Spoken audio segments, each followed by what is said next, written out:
आलो आहे मामाच्या घरी. चला बघूया आपण मामाच्या घरचे झाड. चला बघू.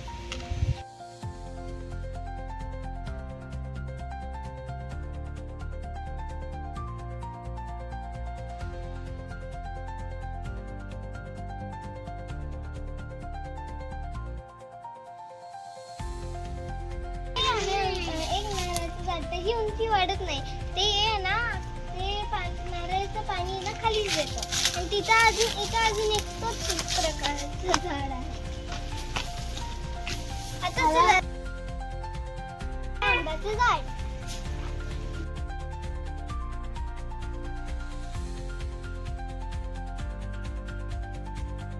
आता इथे आहे फणसाचं.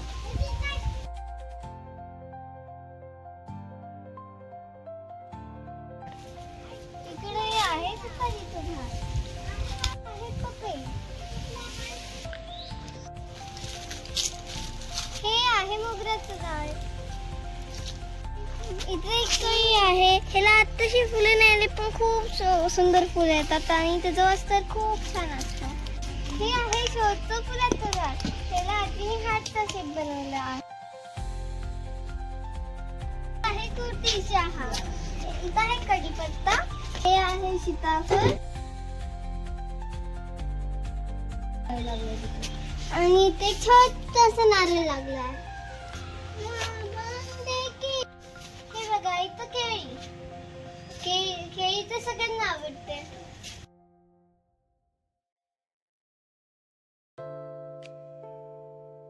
हे आहे avocado. हा आहे सगळ्यांच्या आवडीचं आंब्याचं झाड. आणि आम्ही ह्या उन्हाळ्यात खूप आंबे खाल्ले या झाडाचे. हे आहे अंजीरचं झाड.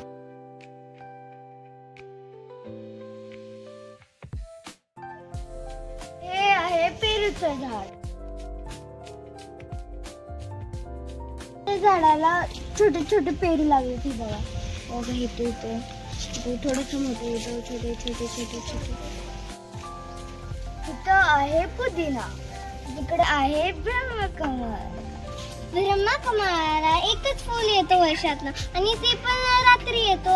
इथं आहे ड्रॅगन फ्रूट. हे बघा त्याला काटे पण असतात.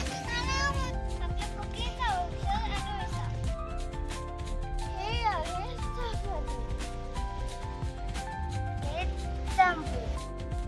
हे आहे आपल्या हळदीचं रोप. वांग आणि मिरची पण आहे. त्याला मिरची लागली लाल मिरची. तिखट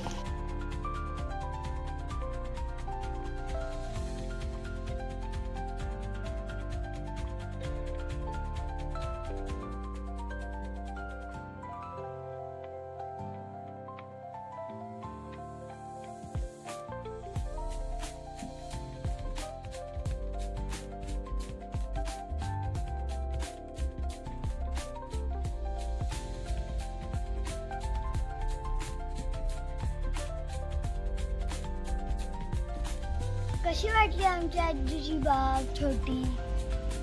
ती छान फळांची आणि फुलांची झाडं लावले. इथं आल्यावर खूप छान वाटतं. ऊनही जाणवत नाही. नॅचरली ऑक्सिजन मिळतं आणि सकाळी सकाळी पक्षी पण येतात फळं खायला. तर एकदमच मज्जा येते इथं आल्यावर.